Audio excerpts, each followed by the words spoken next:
Hello everyone, आपका स्वागत है मेरे चैनल में। ओके, तो आज हम लोग पॉलिटी का जो रिवीजन सीरीज चल रहा है उसको कंटिन्यू करेंगे। मैंने लास्ट वीडियो में पॉलिटी का पार्ट 18 तक कंप्लीट करवा चुकी थी। पार्ट 18 में क्या पढ़े थे हम लोगों ने? आपातकाल के बारे में। यानी देखिए, आपातकाल का चर्चा 352 से 360 तक में था। कितने तरह का आपातकाल यानी इमरजेंसी लगता है? 352 में और 356 में और 360 में चर्चा है इसका। ओके, तो जो इसका एक मिनट देखिए, 352, 356 और 360 इसमें चर्चा। 352 है ना, उसमें राष्ट्रीय आपातकाल का चर्चा है।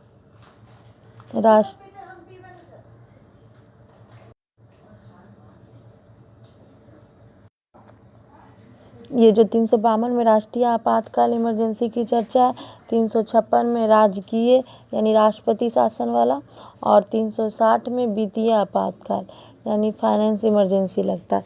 तो ठीक है, राष्ट्रीय आपातकाल में क्या हम लोगों ने पढ़ा था कि ये लिखित है, और ये मतलब कि ये जब राष्ट्रीय आपातकाल कब लगेगा, जैसे विदेशी आक्रमण हो गया, बाहर से जब लड़ाई झगड़ा वगैरह होता है ना, तो इमरजेंसी लगता है। फिर या अगर सेना विद्रोह कर दिया, तो फिर अगर मतलब कि अपने देश में हथियार का मतलब कि लोग सब हथियार उठा के अपने ही विद्रोह करने लगे, तो राष्ट्रीय आपातकाल लग जाता है। ठीक है, मेनली राष्ट्रीय आपातकाल विदेशी आक्रमण मतलब कि विदेशी का जो हमला होता है ना, सेना उसी के अनुसार मेनली अभी तक लगा है इंडिया में 352 में। और राजकीय आपातकाल यानी राष्ट्रपति शासन होता है, जो मौखिक आधार पर भी लग जाता है। यानी कि अगर मौखिक आधार पर भी लग जाता है, इसको भी 6 महीने करके 3 साल तक बढ़ा सकते हैं। और ये राष्ट्रीय आपातकाल को 6 करके इन्फिनाइट टाइम तक बढ़ा सकते हैं। वित्तीय आपातकाल यानी पैसा का जब कमी हो जाता है ना, तब लगता है, लेकिन इंडिया में अभी तक नहीं लगा है। ये भी मौखिक तौर पे लग जाता है, मतलब कि राष्ट्रपति बोलेंगे तो लग जाता है। इसमें ना कि लिखित उनको मतलब कि पूरा प्रोसीड करना पड़ता है 352 में। और इन 356 और 360 में ना मौखिक होता है। ठीक है, इसको वित्तीय आपातकाल को ना मतलब कि 6 महीने करके 6 महीने तक मतलब कि करके हमेशा तक बढ़ जाता है। और इसको जब जब तक कि इसको मतलब कि ज़बरदस्ती मतलब कि पारित करके इसको वापस नहीं लाता, जब तक कि वित्तीय आपातकाल लगा जाता है। लेकिन अब तक वित्तीय का आपातकाल एक बार भी इंडिया में नहीं लगा। इसके लिए मतलब कि 50% वोटिंग चाहिए होता है आपातकाल लगने के लिए। और वित्तीय आपात के लिए 352 वाले में 352 यानी राष्ट्रीय आपातकाल लगने के लिए 2/3 पर वोट चाहिए, मतलब कि जितने परसेंट है उनका। और 356 वाले में भी 0.5%। यानी कि ये देखिए, याद रखिएगा एक सबसे अच्छा नोट्स, 352, 356, 360 इसका चर्चा लिखित 30 दिन के अंदर देना पड़ता है। इसका भी 60 दिन के अंदर देना पड़ता है, इसको भी 60 दिन के अंदर। इसके लिए 2/3% वोटिंग यानी लगभग 75% लोग का वोटिंग चाहिए। फिर इसके लिए आधा जितना परसेंट है उसका यानी 50% का, इसमें भी 50% का वोटिंग चाहिए। बस इससे ये रिलेटेड याद रखना। और ये 6 महीने करके इन्फिनाइट तक बढ़ता है। ये 6 महीने करके 3 साल तक बढ़ सकता है। ये 6 महीने करके हमेशा के लिए लग जाता है, इसको ज़बरदस्ती हटाना पड़ता है। ठीक है, तो ये आपातकाल के बारे में हम लोगों ने 18 में पढ़ लिया था। 18 के बाद पहले देखिए, बताइए और कौन सा पढ़े थे इम्पोर्टेंट? इसके पहले इम्पोर्टेंट कौन सा? इलेक्शन कमीशन के बारे में पढ़े थे। इलेक्शन कमीशन इम्पोर्टेंट क्योंकि इससे क्वेश्चन पूछता है। तो इलेक्शन कमीशन किससे है? पार्ट 15 से रिलेटेड है ना। ठीक है, पार्ट 16 से में क्या था? कुछ वर्गों में मतलब कि ST SC ये सब के लिए आरक्षण का छूट। 330 में क्या है? लोकसभा में ST SC के लिए आरक्षण। फिर 331 में लोकसभा में एंग्लो इंडिया का आरक्षण। फिर 332 में विधानसभा में ST SC का आरक्षण। और इसके बाद 333 में विधानसभा में एंग्लो इंडिया का आरक्षण है। ठीक है, ये चीज़ इंपॉर्टेंट था। फिर पार्ट 15 में इलेक्शन कमीशन थे, पार्ट 16 में आरक्षण से रिलेटेड, और पार्ट 17 में राजभाषा के बारे में हम लोगों ने पढ़ा था, पार्ट 18 में इमरजेंसी के बारे में पढ़ लिया। ठीक है, इतना इम्पोर्टेंट था। आज हम लोग पार्ट 19 का पढ़ेंगे और फिर 20 का। 20 में संशोधन है जो इम्पोर्टेंट है, उससे बहुत ज़्यादा क्वेश्चन पूछता है। 19 मतलब उसमें पार्ट 19 पे आते हैं। पार्ट 19 मतलब कि 19 नंबर, इसमें अदर मिसलेनियन चीज़ का चर्चा, यानी कि कोई भी अदर है ना उसका चर्चा है। ठीक है, इसमें 361 से 367 तक का आर्टिकल का चर्चा। जैसे कि देखिए, इसमें 361 में क्या चर्चा है, राष्ट्रपति रहेंगे या राज्यपाल रहेंगे, चाहे राष्ट्र का कोई भी अध्यक्ष रहेगा, जैसे पीएम ये वगैरह, तो इन पर अगर ये अपने पोस्ट पे हैं, तो अगर इन पे कोई केस करता है या केस बनता है, तो उन पे कोई फौजदारी मुकदमा नहीं लगेगा, उन पे दीवानी मुकदमा लगेगा। इसमें अंतर क्या है फौजदारी या दीवानी में? देखिए, फौजदारी में है ना कि अगर इसमें मुकदमा लगता है तो इसमें जेल हो सकता है, तो यही मतलब कि जेल हो सकता है। दीवानी मुकदमा में है क्या है ना कि इसके लिए फाइन भरा जाता है। तो यही राष्ट्रपति या राज्यपाल या सीएम पीएम रहेंगे ना, वो सब ना अगर उन पे केस हुआ, अगर वो मतलब कि विपक्ष हार गए, तो उनको मतलब कि फाइन देना पड़ेगा, वो जेल नहीं जा सकते। अगर वो पोस्ट पे हैं, तो पोस्ट पे नहीं है उसके बाद अगर उनको जेल जाने का नौबत आता तो उनको पोस्ट छोड़ना पड़ता है। ठीक है, मतलब कि ये इसलिए किया गया दीवानी, क्योंकि एक राष्ट्रपति का पद, प्रधानमंत्री का पद, ये सब ना एक सम्मानित पद है, तो इससे पद का ना अपमान होगा अगर वो जेल चल जाएंगे, तो इसलिए उनको छोड़ना पड़ता है। अगर वो पद पे भी हैं तो उनको पे मतलब दीवानी मुकदमा फाइन वगैरह देके ज़्यादा कोई अगर मतलब कि नॉर्मल जैसे केस वगैरह हुआ, कभी घोटाला वगैरह कुछ को लेके, तो इसमें उनको ना मतलब फाइन वगैरह भर देते हैं बस उसी, और बाकी फौजदारी मुकदमा नहीं लगता। फौजदारी मुकदमा में जेल वगैरह होता है। ठीक है, तो ये 361 में बताया गया। फिर 362 में क्या बताया गया है, देखिए 362 में क्या बताया गया कि राज्यों में विशेष छूट, राज्य के लोगों है ना जैसे कि सीएम वगैरह, उन लोगों के लिए विशेष छूट। जैसे राज्यों में विशेष छूट ना, जब हम लोग संविधान, हाँ, जब विलय पत्र पे साइन हो रहा था तो उसमें क्या बोले थे पटेल जी कि मतलब कि उन्होंने बोला था कि राज्यों मतलब कि जो राजा वगैरह बड़ा रहेंगे, उन अगर वो इंडिया में रहे तो उनको विशेष छूट मिलेगा। तो यही राजा वगैरह जैसे ज्योतिराज सिंधिया हैं, वो राजा घराने से हैं, उनका महल है, तो इन लोगों को विशेष छूट मिला, उनको महल में रहने का आज़ादी है, ये सब में रहने की आज़ादी। और फिर ज्योतिराज सिंधिया को भी इनको क्या चीज़ का उड्डयन मंत्रालय भी दिया गया। ये अगर राजनीति में आए तो इसमें उड्डयन मंत्रालय इनको भी दिया गया। ठीक है, इसी तरह से राजस्थान में वसुंधरा राजे भी वो राजस्थान के सीएम बने। तो यही चीज़ बोला है कि राजा अगर यहाँ पे रहेंगे तो उनको विशेष छूट दिया जाएगा 362 में। 363 में बोला गया ना, अंतर्राष्ट्रीय संधि पर न्यायालय हस्तक्षेप नहीं करेगा, यानी अंतर्राष्ट्रीय जैसे अगर पीएम वगैरह दौरा करने जाते हैं, या जैसे मोदी जी हमेशा दौरा करने जाते हैं, तो ये अंतर्राष्ट्रीय मामला रहता, तो यहाँ से मतलब कि अगर वहाँ पर जाने के बाद वो कुछ भी मतलब कि साइन वगैरह यानी हस्तक्षेप साइन वगैरह करते हैं, कोई चीज़ पे डील करके आते हैं तो साइन होता। इसमें फिर ये पीएम अब दूसरे स्टेट से साइन करवाएंगे, तो इसमें कोई बीच में हस्तक्षेप न्यायालय वाला नहीं करेगा कि आप ये नहीं कर सकते, क्योंकि पीएम अगर विदेश दौरे पे गए हैं तो कुछ डेवलपमेंट काम के लिए दूसरे देशों से साझा ही कुछ करेंगे, कुछ डील करके ही आएंगे। ठीक है, तो इसमें कोई हस्तक्षेप नहीं करेगा कि आप ऐसा मत करिए, ये चीज़ बोला गया 363 में। यानी पीएम को पूरा स्वतंत्रता है बाहर जाके डील वगैरह करने का।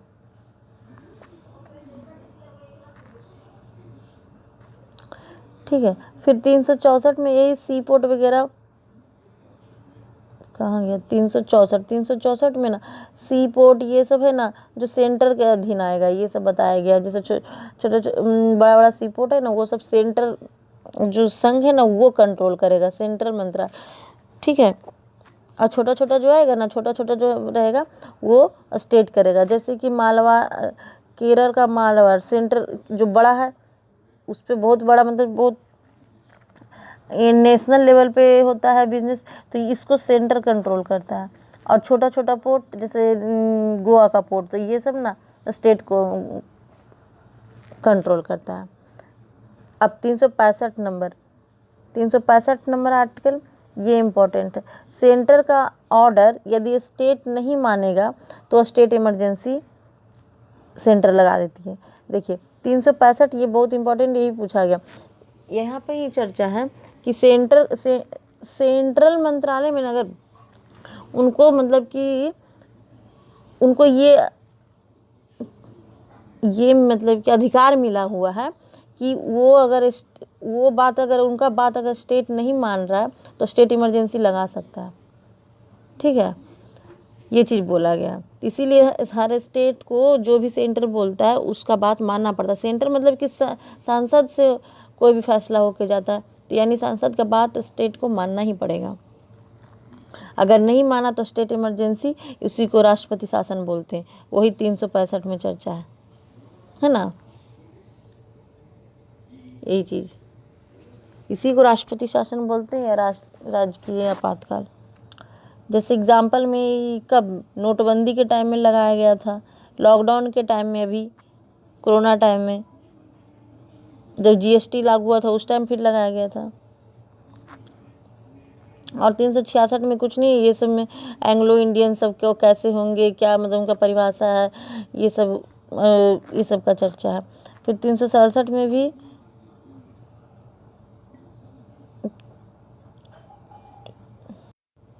इसमें ना कोई चीज़ अगर निर्वाचन से संबंधित अगर मतलब कि इलेक्शन वगैरह चाहे कुछ भी हो रहा है तो उससे संबंधित कुछ भी विवाद का सॉल्यूशन क्या होना चाहिए उस चीज़ का चर्चा है। यानी उसका मतलब कि विवाद का व्याख्या है, उसका डिस्क्रिप्शन है पूरा कि किस चीज़ अगर कैसा कंडीशन होगा तो कैसा उसका सॉल्यूशन होगा, इस तरह का है। ठीक है, तो यहीं पे हम लोग का पार्ट 9 ख़त्म होता है। पार्ट 19 यानी 19, जिसमें 361 से 67 तक हम लोगों ने देख लिया। अब पार्ट 20 जो है सबसे इम्पॉर्टेंट है, इससे बहुत क्वेश्चन पूछा जाता है बीपीएससी में। इसमें अमेंडमेंट यानी संशोधन के बारे में पढ़ना है, यानी संशोधन। तो संशोधन हमारे देश में बहुत सारे संशोधन हुए, तो पार्ट 20 के तहत अमेंडमेंट है यानी संशोधन है। ठीक है, संशोधन कहाँ से लिया गया? साउथ अफ्रीका से लिया गया था। इससे पहले वाला रिवीजन थोड़ा सा करते हैं। फंडामेंटल राइट कहाँ से लिया गया था? यूएस से लिया गया था। सिटीजनशिप यूके से लिया गया था, है ना। डीपीएसपी आयरलैंड से लिया गया था। आयरलैंड ने कहाँ से लिया था? स्पेन से। तो ये सब इम्पोर्टेंट, ये सब याद रखिएगा। ठीक है, तो अमेंडमेंट कहाँ से लिया गया यानी संशोधन? साउथ अफ्रीका से लिया गया। कितने नंबर आर्टिकल में चर्चा है? 368 में चर्चा। इसके बारे में, अमेंडमेंट के बारे में भीमराव अम्बेडकर, जिन्होंने संविधान का मेन निर्माता बोला जाता, तो भीमराव अम्बेडकर ने अमेंडमेंट को लेकर बोला कि ना ये कठोर है, मतलब कि ना ही ये लचीला है और ना कठोर है ना ही लचीला, यानी कि हमारा संविधान इतना कठोर नहीं है कि उसको उसमें संशोधन नहीं किया जा सके, और इतना लचीला भी नहीं कि आसानी से संशोधन किया जा सके। इसीलिए ये चीज़, ये क्यों बता रही हूँ ना कठोर ना लचीला, क्योंकि स्टेटमेंट देखे ना बीपीएससी में क्वेश्चन पूछा था कि इन्होंने ये बोला ना कठोर है ना लचीला, संविधान के बारे में ये किसने बोला, और ऑप्शन दे दिया जाता है भीमराव अम्बेडकर, सुभाष चंद्र बोस, इस तरह से। तो उसमें आपको भीमराव अम्बेडकर टिक करना रहेगा। ओके, तो इसी को लेकर ना कठोर ना लचीला, तो ये कैसे प्रूफ होगा? तो इसीलिए हमारे संविधान में संशोधन 3 तरह से हो सकता है, यानी 3 तरह का संशोधन का प्रावधान है। ये मतलब जैसा सिचुएशन वैसा संशोधन करते, यानी 3 टाइप का संशोधन का चर्चा। पहला टाइप यानी साधारण संशोधन, साधारण बहुमत के अनुसार संशोधन होगा। दूसरा टाइप विशेष बहुमत से संशोधन, और तीसरा टाइप विशेष बहुमत के साथ, ओके, अब प्लस उसके साथ साथ मतलब कि देश में जितना राज्य है उसका आधा राज्य उसके साथ सहमत, यानी कि 28 राज्य है तो 14 राज्य उसके साथ सहमत होना चाहिए, हाफ स्टेट। ठीक है। तो साधारण बहुमत क्यों इस तरह से किया गया, इससे इससे यही प्रूफ होगा ना। देखिए साधारण बहुमत होता है ना, यानी कि साधारण यानी कि लचीला टाइप का, नॉर्मली इतना कठोर नहीं साबित हुआ। इससे साधारण बहुमत से न मतलब कि कठोर नहीं है ये साबित हो रहा है, और न लचीला यानी विशेष बहुमत 14 राज्य का भी सहमति चाहिए, तो इसके लिए ना इतना लचीला है। क्यों ऐसा किया गया, देखिए साधारण बहुमत में सिंपल मेजोरिटी इसको बोलते हैं, यानी कि साधारण बहुमत नॉर्मली इसमें ना 0.5% मतलब कि जितने प्रेजेंट है ना सांसद में लोग, उसका हाफ यानी 50% लोग के बहुमत अगर हो गया तो साधारण बहुमत हो जाएगा। जैसे कि 545 लोकसभा का सीट है, तो उसमें से सरकार का कितना सीट रहता है, 200। सरकार कब बनता है, जब 0.5% 243 यानी लगभग 245 सीट उनके पास होता है, 45 या 44 सीट रहता तो सरकार बन जाती है। ठीक है, इससे ज़्यादा भी सीट हो सकता है, तो यानी 0.5% इसका कितना हो गया, लगभग 300 सीट के लगभग अगर मिल गया सहमति तो पास हो जाएगा। तो ये तो सरकार चाहेगा तो अपने ही चेंज कर सकता है, देखिए उनके पास उतना अपना ही वोट रहता है तो वो चेंज कर सकता है, इसीलिए ये सब साधारण बहुमत से होता है। साधारण बहुमत किन मामले में होता है ये भी दिया गया, जैसे स्टेट का नेम चेंज करना, तो ये सब साधारण बहुमत से होता है। स्टेट का नेम हमेशा कुछ ना कुछ चीज़ का नेम चेंज होता रहता है, जैसे अभी ही चेंज हुआ है, मुगलसराय जंक्शन का नाम चेंज हो गया है, दीनदयाल उपाध्याय, तो ये सब कैसे साधारण बहुमत से हुआ, यही साधारण बहुमत से। ठीक है, साधारण बहुमत में सिर्फ 0.5% का वोटिंग चाहिए और कुछ नहीं चाहिए। और ये चीज़ साधारण बहुमत करने से पहले ना, पहले ही नोटिस दे दिया जाता सरकार के द्वारा राष्ट्रपति को कि हम ये मतलब संशोधन करने वाले तो साधारण बहुमत के तहत, यानी नाम चेंज वगैरह कुछ भी करने वाले हैं, या वेतन से रिलेटेड कुछ भी चेंज, जैसे कि वेतन बढ़ता घटता रहता है, किन्हीं का वेतन बढ़ाना है, राष्ट्रपति का वेतन बढ़ता है तो उसके लिए साधारण बहुमत से, या किसी भी डिपार्टमेंट का अगर वेतन बढ़ाना घटाना, तो ये सब साधारण बहुमत के थ्रू होता है। तो पहले ही राष्ट्रपति को सूचना दे दिया जाता है कि वेतन हम या चाहे राज्य का नाम चेंज कर रहे हैं, इस डिस्ट्रिक्ट का या स्टेडियम, ये सब का चेंज हमेशा होते रहता है। ये नाम चेंज होने का तभी तो बहुत ये फैशन टाइप का चल गया सरकार में। ठीक है ना, तो ये साधारण बहुमत से भी सिर्फ 8% वोटिंग, तो कैसे कर लेते हैं सरकार तुरंत, तो अपना ही वोट उनके पास रहता है, उन्हीं के थ्रू कर लेते हैं संसद में।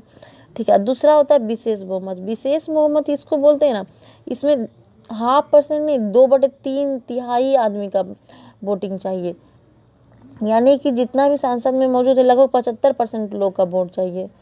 545 उनमें 400 प्लस चाहिए वोट, तो इसके लिए ना विशेष बहुमत किया गया। तो किन किन दिशाओं में विशेष बहुमत चाहिए, जैसे फंडामेंटल राइट में संशोधन करना, डीपीएसपी में संशोधन करना, यानी भाग 3, 4 ये सब में अगर संशोधन करना तो विशेष बहुमत से संशोधन करना पड़ेगा।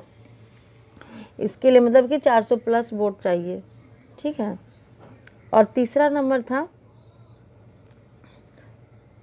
नंबर है विशेष बहुमत, उसके साथ साथ 14 स्टेट का सहमति। ये क्यों, ये मेनली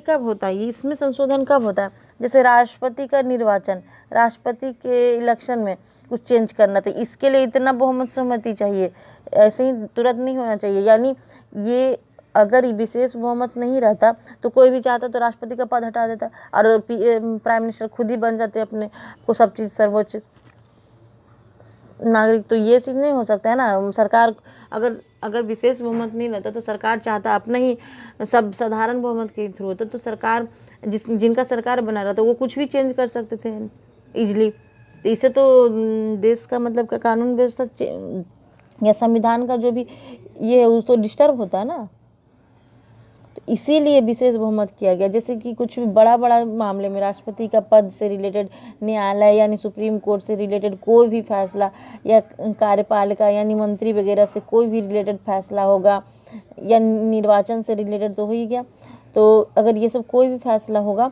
ये सब विशेष बहुमत के तहत होगा, यानी उनको 2/3 वोट तो सांसद में चाहिए प्लस 14 राज्य का भी सहमति चाहिए, तब होगा।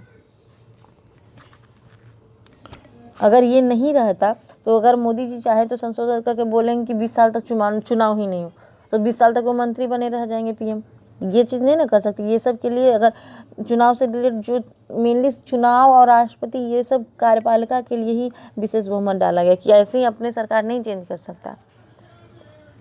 ठीक है, तो कितने तरह के बहुमत का चर्चा? 3 तरह का। पहला आम यानी साधारण बहुमत, दूसरा विशेष बहुमत और तीसरा विशेष प्लस 14 राज्य का, हाफ राज्य का। साधारण में 50% वोटिंग बस चाहिए, इसमें 2/3 लोग का, इसमें 2/3 प्लस 14 राज्य का चाहिए। ये मेनली नेम चेंज के लिए या वेतन चेंज के लिए, इसके लिए होता है। ये होता है फंडामेंटल राइट और डीपीएसपी में चेंज करना है तो। और 3rd नंबर विशेष बहुमत निर्वाचन से रिलेटेड या कार्यपालिका से रिलेटेड चेंज करना है तो। ठीक है, इसमें यही है। अब हम लोगों ने ये देख लिया कि कितने तरह का होता है। तो 3 तरह का बहुमत का चर्चा। अब क्या अभी तक कितना संशोधन कर लिया गया है, मतलब कि अभी तक कितना संशोधन हो चुका है टोटल? तो अभी तक टोटल लगभग 126 संशोधन हो चुके हैं। 126 टोटल संशोधन हो चुके हैं, 125-26। ठीक है, तो ये जो है ना 25 ही याद रखे, अभी 26वां भी लागू नहीं हुआ। तो 25 संशोधन टोटल हो चुके हैं। तो चलिए देखते ये 25 संशोधन के बारे में देखते हैं। पहला सबसे पहला प्रथम संविधान संशोधन कब हुआ? हम लोगों ने ये पढ़ चुके हैं। 1991 में हुआ। कहाँ? भूमि सुधार से रिलेटेड। क्यों हुआ भूमि सुधार से रिलेटेड? जमींदारी व्यवस्था को ख़त्म करने के लिए, है ना। तो पहला संविधान संशोधन भूमि सुधार से रिलेटेड। और ये जो संविधान संशोधन हुआ तो इसको कहाँ पर ऐड किया गया? अनुसूची याद है 9 में, भूमि सुधार से रिलेटेड अनुसूची में भी 4 अनुसूची जोड़ा गया ना संविधान संशोधन के। यहीं पे देखिए, पहला संविधान संशोधन अनुसूची 9 में भूमि सुधार से रिलेटेड हुआ 51 में। ठीक है, दूसरा संविधान संशोधन 7वां संविधान संशोधन 1956 में हुआ, भाषा से रिलेटेड, यानी भाषा के आधार पे राज्यों का गठन हुआ। चलिए नोट्स में तो होगा ना, मैं वो देख के बताती हूँ थोड़ा। चलिए नोट्स में क्या था, पिछला में विशेष देखिए, थोड़ा सा इसको भी नोट्स भी देख लेते हैं क्या दिया हुआ था सर के नोट्स में।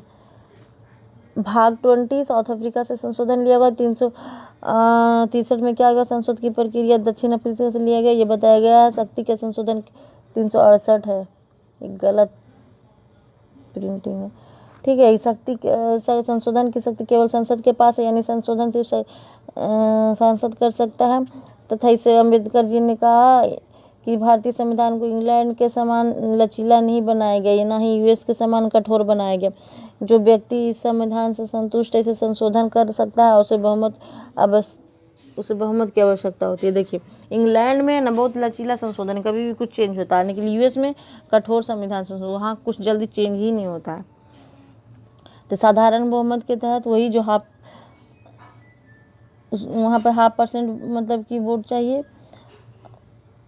और इस विधि में निम्नलिखित संशोधन होते, जैसे वेतन में वृद्धि, विशेष राज्य में विलय, बांटना या वर्तमान राज्य में परिवर्तन, विधानसभा का सृजन, सब 159 में जो चर्चा है उसमें वो भी मतलब साधारण बहुमत के तहत ही होता है। देखिए अनुसूची 1, 2, 3, 5, 8 ये सब में परिवर्तन तो साधारण बहुमत से कर सकते। अनुसूची 1 में क्या है? भारत राज्यों का संघ है बोला गया। दूसरा में याद है, भारत राज्यों का संघ है। अनुसूची दूसरा में क्या बोला गया? तो अनुसूची दूसरा में बोला गया है कि वेतन की चर्चा था, वेतन से रिलेटेड। फिर तीसरा में तो शपथ था, ये नहीं, राज्यसभा का सीट। चौथा में था, 5वां में ST/SC का जो विशेष मतलब प्रबंध किया गया उससे रिलेटेड, इसमें भी साधारण बहुमत से चेंज हो सकता है। फिर 6ठा में पूर्वोत्तर राज्य असम, जो असम, मेघालय, त्रिपुरा, मिजोरम ये सब है 7 सिस्टर, वो सब में चेंज के लिए साधारण बहुमत से ही होगा। और 8वां नंबर भाषा में भी साधारण बहुमत से चेंज होगा। ये भाषा के अनुसार ही तो हम लोग अभी देखें 7वां संविधान संशोधन में 7वां संविधान संशोधन 1956 में किया गया, भाषा आधार पर राज्यों का गठन, तो साधारण बहुमत से। ठीक है, विशेष बहुमत हुई 2/3 2/3 बहुमत की आवश्यकता होती है और प्लस ये मूल अधिकार डीपीएसपी में चाहिए। विशेष बहुमत में आधी से अधिक राज्य की सहमति चाहिए। इस विधायिका कार्यपालिका न्यायपालिका में संशोधन के लिए था। ठीक है, समवर्ती में निर्वाचन ये सब। हाँ, राष्ट्रपति के महाभियोग के लिए कुल 2/3 बहुमत चाहिए, जबकि संशोधन में सदस्यों का 2/3 बहुमत चाहिए। मतलब कि सिमिलर बताया गया कि राष्ट्रपति के बहुमत महाभियोग में 2/3 बहुमत चाहिए होता। अब मूल अधिकार से संबंधित कुछ निर्णय ये सब लिया गया। चलिए पहले संविधान संशोधन पढ़ लेते हैं, उसके बाद ये पढ़ेंगे। पहले प्रथम संविधान संशोधन हम लोगों ने देख ही लिया कि 1951 में भूमि सुधार से रिलेटेड है। कहाँ पे जोड़ा गया है? 9वां अनुसूची में जोड़ा गया। फिर 7वां संविधान संशोधन 1956 में भाषा आधार पर राज्यों का गठन किया गया। भाषा आधार पर राज्यों का गठन हुआ था। प्रथम राज्य कौन बना था? आंध्र प्रदेश बना था। और उसके बाद फिर फजलाली आयोग के द्वारा फिर 14 राज्य और 6 यूटी का गठन कर दिया गया।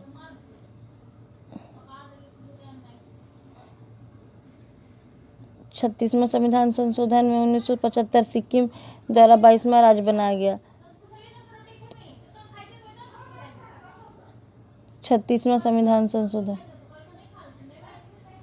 35वां संविधान संशोधन 1974 के तहत सिक्किम को सह राज्य बनाया गया था और 36वां के द्वारा पूर्ण राज्य बना लिया गया था। ये सर एक छोड़ दिए गए। 36वां सह राज्य। ओके, ठीक है। 42वां संविधान संशोधन 42वां, उसके बाद 42वां संविधान संशोधन 1976 में किया गया। ये किनके द्वारा किया गया था? 42वां संविधान संशोधन को 1976 में इंदिरा गांधी के टाइम किया गया। इसमें ना बहुत सारा प्रावधान किया गया था 42वां संविधान संशोधन में।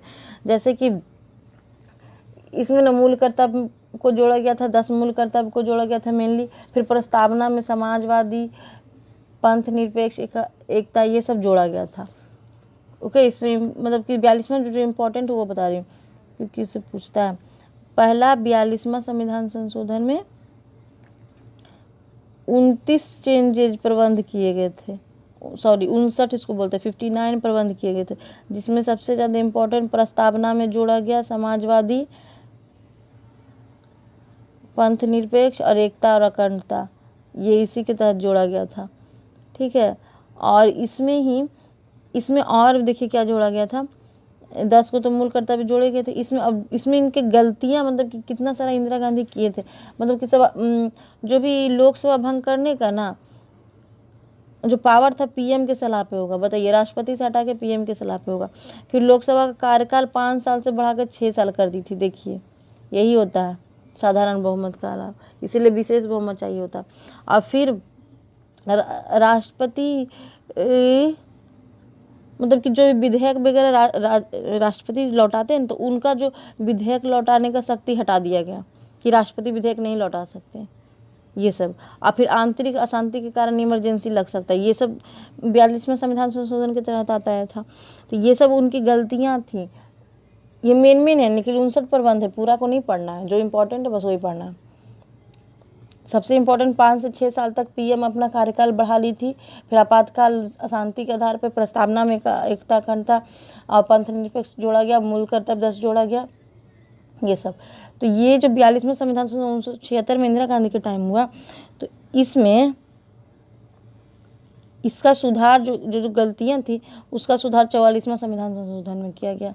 इसके बाद 2 साल बाद जब इंदिरा गांधी हटी तो देखिए इसमें लिखा है इसके द्वारा आपात का मतलब कि जो संशोधन का ना दुरुपयोग किया गया। राष्ट्रपति का मंत्रिमंडल के सलाह पे बात करेगा, यानी भंग या कुछ भी होगा। आपात पीएम की सलाह पे होगा। राष्ट्रपति लगाते तो पीएम लगाएंगे। प्रस्तावना में समाजवादी, पंथ निरपेक्ष, एकता जोड़ा गया। 10 मौलिक कर्तव्य जोड़े गए। ये स्वर्ण समिति द्वारा जोड़ा गया था। मतलब कि जो भी चेंजेज हुए थे 42वां संविधान संशोधन में स्वर्ण समिति द्वारा हुआ था। और लोकसभा का कार्यकाल 6 साल कर दिया गया। 5 साल होता है ना, तो उसको बढ़ा के 1 साल 6 साल कर दिया गया। तो यही सब गलतियाँ 44वां संविधान संशोधन में जोड़ा गया। और ये 1978 में हुआ था। किनके टाइम में बताइए, पूछा जाता है। पीएम कौन थे? तो मोरारजी देसाई बने थे। सबसे पहले उन्होंने गलतियाँ 6 साल जो पीएम का कार्यकाल था उसको 5 साल जैसे पहले था वैसा ही किया गया। और राष्ट्रपति जैसे पहले राष्ट्रपति के पास जो भी शक्तियाँ थी यानी विधेयक लौटा सकते ये सब, और राष्ट्रपति ही हेड होंगे देश के, तो वो उन्हीं को फिर बनाया गया। ओके, अशांति के आधार पर इमरजेंसी इसको भी हटाया गया। और एक चीज़ इसमें मतलब 42वें संविधान संशोधन में किया गया कि संपत्ति के अधिकार को कानूनी अधिकार बनाया गया। ये तो हम लोग पढ़े ही 300 के कम में कि संपत्ति का अधिकार 19 के 6 से निकाल के 19 के कम निकाल डाला गया। ये हम लोगों ने पढ़ा ना। ओके, तो संपत्ति का अधिकार को कानूनी अधिकार बनाया गया। राष्ट्रपति को फिर पूर्व विचार करने का मौका, यानी कि विधेयक लौटा सकते पूर्व विचार करने का मौका दिया गया। आपातकाल मंत्रिमंडल के सलाह पे होगा, पीएम की नहीं। लोकसभा का 5 साल का कार्यकाल होगा। ये चीज़ तो कितने संविधान संशोधन देखें। पहला संविधान संशोधन भूमि सुधार से रिलेटेड, उसके बाद 7वां संविधान संशोधन भाषाई आधार पर राज्यों का गठन, है ना। इसको 35वां संविधान संशोधन सिक्किम को सहराज्य, और 36वां के तहत सिक्किम पूर्ण राज्य। ओके, फिर 42वां संविधान संशोधन मिनी कॉन्स्टिट्यूशन इसी को बोलते हैं। इसमें 59 प्रबंध किए गए। 44वां संविधान संशोधन 1978 में, इसमें जो 42वां संविधान संशोधन में जो गलतियाँ थी उसको सुधारा गया। ठीक, अब इसके बाद हम लोग देखते हैं 52वां संविधान संशोधन। ये हम लोग देख चुके हैं, दल बदल नियम, कल ही इस वीडियो में देखा था। सॉरी, क्या हो गया। देखिए, तो 42वां संविधान संशोधन के बाद 52वां संविधान संशोधन होता है, जो हम लोगों ने कल देखा था, दल बदल नियम। दल बदल नियम किस पे लगता है? पार्टी पे लगता है। जो पार्टी सब जीते हुए पार्टी रहते तो उन पे दल बदल नियम कुछ शर्तें उस पर भी देखे थे हम लोगों ने। तो ये कब आया था? 1985 में आया था। तो यही 52वां संविधान संशोधन 1985 में दल बदल नियम आया था। फिर इसके बाद और बहुत सारा सब हुआ निकल इम्पोर्टेंट। इसके बाद 61वां संविधान संशोधन 1989 में, यही मतदान के अधिकार को, यानी इलेक्शन में हम लोग देखे थे ना, 61वां संविधान संशोधन के द्वारा 11 वर्ष से 18 वर्ष कर दिया गया था उम्र। और एक चीज़ इसमें किया गया था 61वां में, एक जो इलेक्शन कमीशन होते थे उनसे 3 इलेक्शन कमीशन होंगे अब, मतलब 2 और जोड़े गए election commission, chief election commission. ये देखे थे ना 61वां इलेक्शन, जब 324 नंबर आर्टिकल देख रहे थे भाग 15, तो उसमें इलेक्शन कमीशन के बारे में देखे थे। तो 61वां संविधान संशोधन के बारे में पढ़े थे। तो 61वां संविधान संशोधन में मतदान का अधिकार 21 से 18 कर दिया गया, और इलेक्शन कमीशन ये दिया नहीं है, 1 से 3 कर दिए गए। फिर 65वां संविधान संशोधन 1990 में एससी आयोग बना। 65वां संविधान संशोधन में। इसी से याद रखें, एससी आयोग अगर 65वां में बना तो एसटी आयोग क्या में बना, और ओबीसी आयोग, ये 3 आयोग होते हैं जिनका चर्चा। तो एसटी आयोग का चर्चा 89वां संविधान संशोधन में देखेंगे, और ओबीसी का 123वां संविधान संशोधन में। ओके, तो चलिए, तो 65वां में एससी आयोग का, फिर इसके बाद 59वां इम्पोर्टेंट है। 59वां संविधान संशोधन 1991 में हुआ।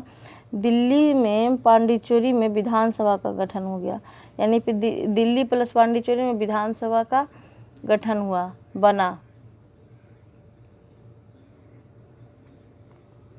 70वां संविधान संशोधन 1992 में दिल्ली पांडिचेरी को राष्ट्रपति का निर्वाचन मंडल बनाया गया, यानी राष्ट्रपति का जो भी निर्वाचन मंडल होगा ना, इलेक्शन वगैरह, वहाँ दिल्ली में ही होगा, तो वो मंडल बनाया गया। फिर 89वां संविधान संशोधन, अभी तो बताई मैं, एसटी आयोग, ओबीसी आयोग 123वां, और एससी आयोग 65वां, 89वां और 123वां, इसे याद रखना। एससी, एसटी, ओबीसी, ये आरक्षण 3 मिलता है ना, 3 आरक्षण मिलता है पिछड़ा जनजाति वर्ग को, लोगों के लिए। तो यही चीज़ है, ये इम्पोर्टेंट याद रखिएगा। फिर 91वां संविधान संशोधन, सीधे 91वां दे दिया गया, इसके बीच में भी है इम्पोर्टेंट, जो हम लोग पढ़ चुके हैं। देखिए, बताती हूँ मैं। 89वां संविधान संशोधन देख लिए, एससी आयोग। 70वां संविधान संशोधन, 70वां के बाद एक और है 71वां संविधान संशोधन में भाषा में चेंज किया गया था, यानी भाषा वगैरह ऐड किया गया था। 71वां संविधान संशोधन में ये जो सिंधी भाषा ना, हाँ, सिंधी भाषा को ऐड किया गया था। कब ऐड किया गया था? 1967 में ये 71वां संविधान संशोधन हुआ था। और कितने भाषाएं को ऐड किया? पहले भाषा 14 था तो 22 कर दिया गया था, तो 71वां संविधान संशोधन द्वारा हुआ था, भाषा ऐड हुआ था। कौन सा? सिंधी भाषा। सॉरी 21वां संविधान संशोधन द्वारा सिंधी। 71वां संविधान संशोधन द्वारा 3 भाषाएं ऐड हुआ, नेपाली, मणिपुरी, कोंकणी। और इसके बाद एक और था 52वां संविधान संशोधन, इसके द्वारा 4 भाषाएं ऐड हुआ, बोडो, डोगरी, मैथिली, संताली। तो बस ये याद रखिएगा, 81वां संविधान संशोधन द्वारा भाषाएं ऐड हुआ, 71वां संविधान संशोधन 3 भाषाएं, नेपाली, मणिपुरी, कोंकणी, और 52वां संशोधन के द्वारा 4 भाषाएं, बोडो, डोगरी, मैथिली, संताली ऐड हुआ। ओके, तो ये याद रखना, क्योंकि ये पीछे पढ़ चुके, इसीलिए इसमें नोट्स में सर ने नहीं मिला है, लेकिन मैं बता रही हूँ ना, ये आप कॉपी में अलग से लिख लीजिएगा। 70 में दिल्ली पांडुचेरी में राष्ट्रपति के निर्वाचन, उसके बाद 71वां में हुआ बोडो, डोगरी, मैथिली, संताली, ये 3 भाषाएं ऐड हुए। 1952 में ये भी हुआ, दोनों संविधान संशोधन 52 में ही। फिर ये 71वां तो देखें, फिर 73वां संविधान संशोधन देखे थे, क्या था? जो पंचायत को ऐड कर दिया गया था, ये भी 1992 में ही ऐड किया गया था, 11वां सूची में डाला गया था। फिर 74वां संविधान संशोधन 1993 में, इसके 1 साल बाद नगर पालिका में जोड़ा गया 12वीं सूची में। तो 71वां, 74वां इम्पॉर्टेंट है। इसके बाद आइए 84वां एक संविधान संशोधन हुआ था। 84वां संविधान संशोधन ना, उसमें बोला गया था कि लोकसभा का सीट मतलब 10 साल के लिए एक्सटेंड कर दिया गया था, यानी कि लोकसभा का सीट नहीं बढ़ेगा। 2002 में संविधान संशोधन के तहत लोकसभा का सीट 2026 तक नहीं बढ़ेगा, ये बोला गया था। ठीक है, इसके बाद 84वां से याद रखिए, फिर 86वां में याद रखिएगा। देखिए 86वां संविधान संशोधन के तहत ये आधा सर काट दिए। ओके, अब मैं बोल रही हूँ, लिखते जाइए। 86वां संविधान संशोधन 2000 में हुआ, जिसमें एजुकेशन जो हमारा फंडामेंटल एजुकेशन को 21 के काम में जोड़ के इसको फंडामेंटल राइट बना दिया गया, और 51 के काम में एक और मौलिक अधिकार यानी 11 मूल्य कर्तव्य जोड़े गए। ये 86वां संविधान संशोधन द्वारा। 84वां वाला याद रखिएगा, ये पूछा हुआ क्वेश्चन, क्या हुआ? लोकसभा का सीट यानी 2026 तक नहीं बढ़ेगा, ये बोला गया। तो किस संविधान संशोधन के द्वारा? 84वां संविधान संशोधन, ये पूछा हुआ क्वेश्चन। ओके, तो फिर 70 में देख लिए हम लोग। 70 में दिल्ली पांडुचेरी में राष्ट्रपति के निर्वाचन मंडल का गठन। फिर 71 में क्या देखिए, भाषाई आधार पे भाषाएं को मतलब ऐड किया गया, बोडो, डोगरी, मैथिली, संताली, 3 भाषाएं को। फिर 73वां में पंचायत और 74वां में नगर पालिका। उसके बाद 84वां में देखिए, लोकसभा का सीट नहीं बढ़ेगा 2026 तक। उसके बाद 86वां संविधान संशोधन में एजुकेशन को मतलब कि 21 के काम में जोड़कर फंडामेंटल राइट में डाल दिया गया। अब 89वां संविधान संशोधन जो देख ही लिए, ST आयोग और SC आयोग, 65वां संविधान संशोधन। ओके, 91वां संविधान संशोधन 2003 में हुआ। इसमें मंत्रिमंडल का साइज क्या बोला गया कि जितना भी मंत्रिमंडल का साइज है, संसद में जितने लोग प्रेजेंट है, उसे 15% से ज़्यादा नहीं होना चाहिए, ये बोला गया।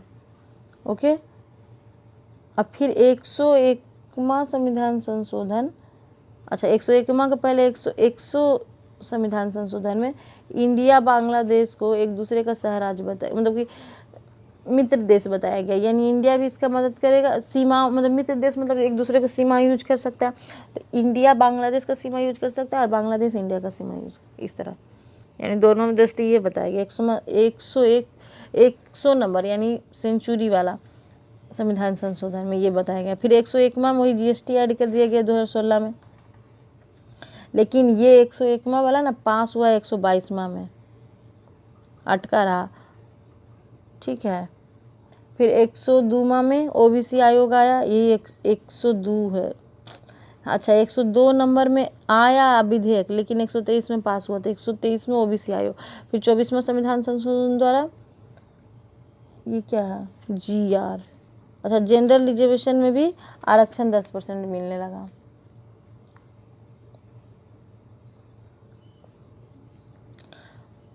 ठीक है, इतना संविधान संशोधन इम्पोर्टेंट था। 101वां देख लें, 123वां में ओबीसी, ये 123वां ओबीसी में पास हुआ है, लेकिन आया था 105वां संविधान, नहीं शायद गलती, थोड़ा सा मैं इसमें फिर से बताती हूँ क्योंकि कन्फ्यूजन हो रहा है। देखिए हम लोगों ने क्या अब देखा, 101 में देखा कि इंडिया बांग्लादेश सहराज्य, 100 में इंडिया बांग्लादेश सहराज्य, और 101 में मतलब जीएसटी आया था, लेकिन 122 में पास हुआ, तो जीएसटी आया इसमें। ओके, फिर 123 में आया ओबीसी आयोग, लेकिन ये 102वां विधेयक में आया था और 123 में पास हुआ, ये चीज़ है। और 124 में अनरिजर्व के लिए आरक्षण, यानी जनरल के लिए भी 10% आरक्षण, वही लिखा हुआ है वहाँ पे। और 125वां संविधान संशोधन में तो पूर्वोत्तर राज्य को एक्स्ट्रा बेनिफिट, तो खैर वो नहीं दिखा। ये 124 123 है। ओके, 10% आरक्षण इसमें पास हुआ था। और 125 में याद रखिए, थोड़ा पूर्वोत्तर राज्य के लिए विशेष, यानी उसको एक्स्ट्रा बेनिफिट दिया जाएगा क्योंकि वो भारत से दूर हो रहा है, उस पर डेवलपमेंट काम कम होता है क्योंकि रास्ता ही दूर है, इसलिए। और फिर एक और संविधान, मैंने बोली थी ना 125 तक, लेकिन 126 नंबर भी एक आ गया, जो ST SC का सीट है, 2000 में पास हुआ है, सॉरी 2000 में बोली, 2020 में ये आया है। ST SC का जो सीट है 2020 तक था ना, तो 2020 से बढ़ा के 2030 तक, यानी 10 साल और बढ़ा दिया गया, ये चीज़। तो टोटल 126 हम लोगों ने संशोधन देख लिए, टोटल 126 संशोधन है, 26 तक देख लिए, जो जो इम्पोर्टेंट था, कुछ कुछ बीच में छोड़ दिए हैं। ओके, ठीक है, तो अभी तक हम लोगों ने कितना संविधान संशोधन देखा, चलिए एक बार थोड़ा सा रिपीट मारते हैं अच्छे से। चलिए मैं लिख के बताती हूँ, तैयार रहिए।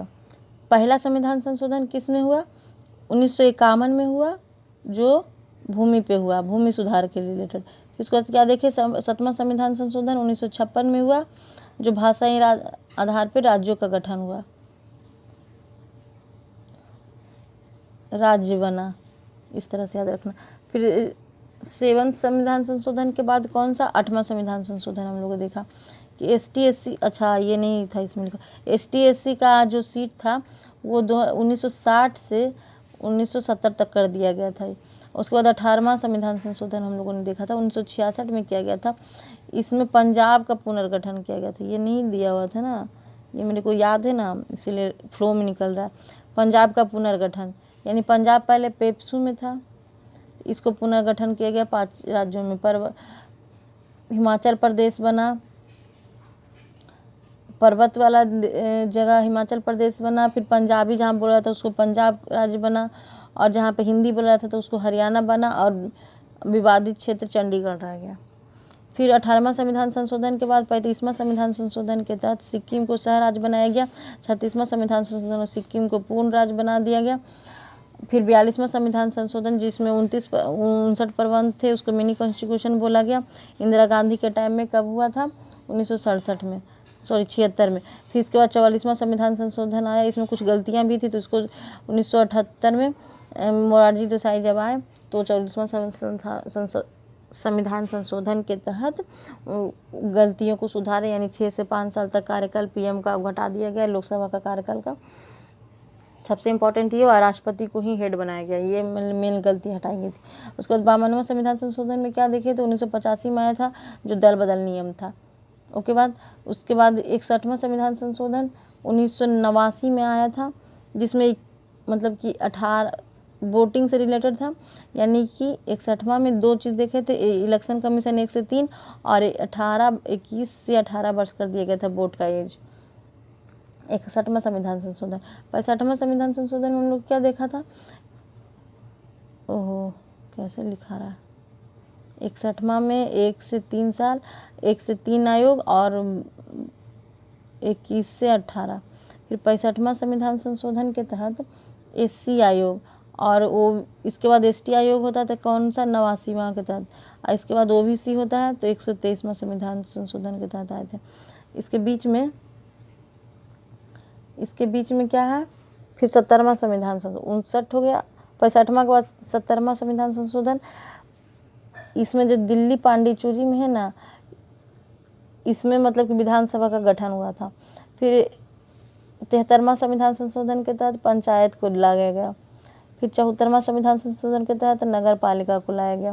फिर 84वां संविधान संशोधन के तहत लोकसभा का सीट 2026 तक नहीं बढ़ेगा, ये बोल दिया गया।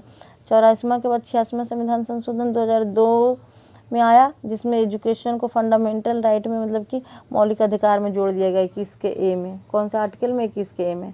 ओके, 86वां संविधान संशोधन के बाद कौन सा? 89वां हम लोग देखेंगे, जो तो देख ही लिए, 89वां जो ST आयोग का गठन हुआ था संविधान के तहत, 89वां के तहत। फिर 91वां संविधान संशोधन हम लोगों ने देखा, जिसमें मंत्रिमंडल का साइज 15% से अधिक नहीं होगा, ये बोला गया। 15% से अधिक नहीं होगा, ये बोला गया। फिर 100 नंबर संविधान संशोधन में क्या गया बोला गया, इंडिया और बांग्लादेश दोनों एक दूसरे का सह राज्य रहेगा, मतलब कि एक दूसरे का बाउंड्री यूज कर सकता है। 101वां संविधान संशोधन में GST आया, लेकिन 122वां में पास हुआ। उसी तरह से 102वां संविधान संशोधन में OBC आयोग आया, 123वां में पास हुआ। उसी तरह से 103वां में 10% आरक्षण किसको? जनरल के लिए दिया गया, यानी अनरिजर्व कैटेगरी के, ठीक है, अनरिजर्व कैटेगरी को दिया गया 10%। फिर 104 नंबर संविधान मतलब कि विधेयक आया तो 124 में पास हुआ। उसमें बोला गया ST और SC को सीट 2023, देखिए लिख देती हूँ, 104 नंबर 124 विधेयक आया, विधेयक में पास हुआ। इसमें बोला गया SC और ST का सीट 2020 से 30 तक बढ़ गया, ठीक है। और एक संविधान संशोधन आया 105वां, जिसमें राज्यों में भी OBC को आरक्षण रहेगा। राज्य में जो OBC है ना, उसको भी थोड़ा आरक्षण रहेगा। ओके, तो ये रहा संविधान संशोधन से रिलेटेड। तो देखिए, हम लोगों ने संविधान संशोधन देख लिया फ्रेंड्स, संविधान संशोधन देख लिया। संशोधन कहाँ से लिया गया था? साउथ अफ्रीका से लिया गया था। कौन? 368, 1 से 368 तक आर्टिकल कंप्लीट कर चुके हैं। ये 368 संविधान संशोधन पार्ट 20 में है, तो टोटल कितना पार्ट है? 22 पार्ट है, तो यानी 2 पार्ट और आ गया। इसको चर्चा अगला वीडियो में कर लेंगे। और जो इम्पोर्टेंट पार्ट है ये 20 तक ही है, उसके बाद 22 में थोड़ा बहुत एक्स्ट्रा है, वो चर्चा कर लेंगे नेक्स्ट वीडियो में। तो हम लोगों ने 101 से 368 तक कर लिए, 395 है, कुछ आर्टिकल और बच गए वो चीज़ का। और आगे फिर हम लोग संशोधन से रिलेटेड तो कर ही चुके हैं, फिर आगे जो एक्ट वगैरह, चार्टेड एक्ट वगैरह देख लेंगे। फिर राष्ट्रीय ध्वज, राष्ट्रीय गान कब अपनाया गया, ये थोड़ा सा देख लेंगे। ओके, और जो कॉन्स्टिट्यूशनल बॉडी क्या क्या होता है थोड़ा सा वो सब भी देख लेंगे, मतलब कि कुछ एक्स्ट्रा फैक्ट और देख लेंगे नेक्स्ट वीडियो में। तब तक के लिए आप रिवीजन करते रहिए, और एक रिवीजन का वीडियो आएगा बस पॉलिटी का। ओके, तो सो फ्रेंड्स, मिलते हैं नेक्स्ट वीडियो में। Thank you, see you in again.